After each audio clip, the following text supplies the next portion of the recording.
Surya with concepts in Kannada YouTube ಚಾನಲ್ಗೆ ಎಲ್ಲರಿಗೂ ಸ್ವಾಗತ.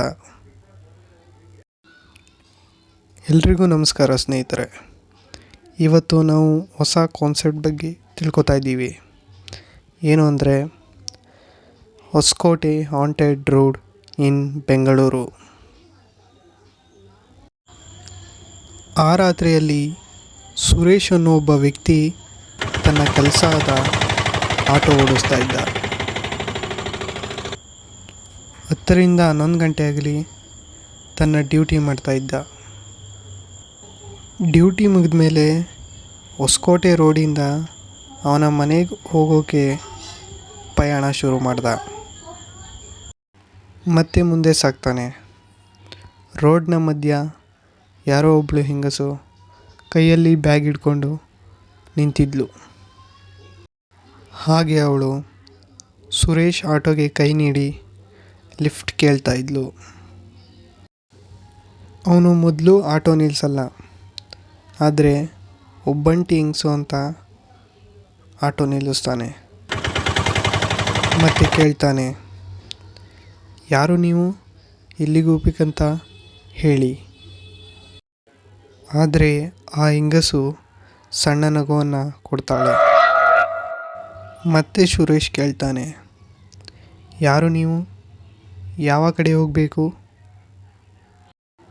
ಆ ಹೆಂಗಸು, ಸರ್, ನನ್ನ ಮುಂದೆ ಯಾವ ಕಡೆ ಆದರೂ ಬಿಡಿ, ನಾನು ಎಲ್ಲಿಗೂ ಹೋಗಬೇಕು, ಆದರೆ ನನ್ನ ಹತ್ರ ನಿಮಗೆ ಕೊಡೋಕ್ಕೆ ಹಣ ಇಲ್ಲ ಅಂತ ಹೇಳ್ತಾಳೆ. ಪ್ಲೀಸ್ ಸರ್ ಅಂತ ಬೇಡ್ಕೋತಾಳೆ. ಸುರೇಶ್, ಸರಿ ಬಿಡು, ಹೆಂಗಸು ತಾನೆ ಅಂತ ಬನ್ನಿ ಆಟೋ ಹತ್ತಿ ಅಂತ ಹೇಳ್ತಾನೆ. ಆ ಹೆಂಗಸು, ಸರ್ ನೀವೇ ಕೆಳಗಿಳಿದು ನನ್ನ ಆಟೋಗೆ ಹತ್ತಿಸಿ, ನಾನು ಅಂಗವಿಕಲೆಯಾಗಿದ್ದೀನಿ ಅಂತ ಹೇಳ್ತಾಳೆ. ಸುರೇಶ್ ಯೋಚಿಸಿ, ಲಿಫ್ಟ್ ಕೇಳೋ ಮುಂಚೆ ಚೆನ್ನಾಗಿಯೇ ನಡೆದು ಕೇಳಿದ್ಲಲ್ಲ ಅಂತ ಜೋರಾಗಿ, ಆಟೋ ಹತ್ತಂಗಿದ್ರೆ ನೀವೇ ಹತ್ತಿ, ಇಲ್ಲ ಅಂದರೆ ನಾನು ಹೋಗ್ತೀನಿ ಅಂತ ಆ ಹೆಂಗಸಿಗೆ ಹೇಳ್ತಾನೆ. ಆ ಹೆಂಗಸು ನಿಧಾನವಾಗಿ ದೆವ್ವದ ರೀತಿ ಬದಲಾಗ್ತಾಳೆ.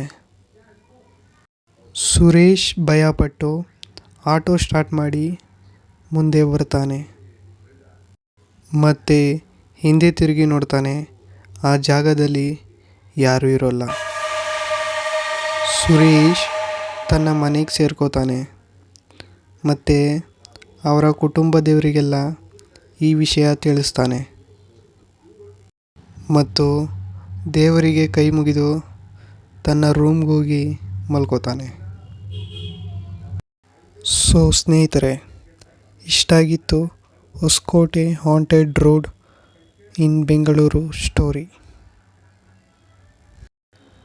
ವಿಡಿಯೋ ಇಷ್ಟ ಆದರೆ ಲೈಕ್ ಮಾಡಿ, ಸಬ್ಸ್ಕ್ರೈಬ್ ಮಾಡಿ ಆ್ಯಂಡ್ ಸಪೋರ್ಟ್ ಮಾಡಿ. ಮುಂದಿನ ವಿಡಿಯೋದಲ್ಲಿ ಸಿಗೋಣ.